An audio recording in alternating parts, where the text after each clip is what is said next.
The subject of this video is adding a whiteboard to Teams to boost collaboration during meetings. Open Teams, maximize it, go to the channel where you want to add the whiteboard, click the plus, click on whiteboard or enter whiteboard in the search if you don't see it. Click save. Now the whiteboard's appeared. Look at the bottom, you've got your editing tools. You can enter some text. You can draw. You've got post-it notes. You've got bubbles for ideas. Let's add a post-it note.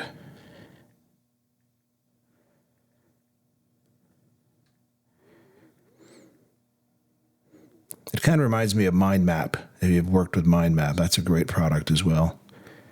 I think Visio has an add-on that's similar to that. Over on the left, you can scale the image.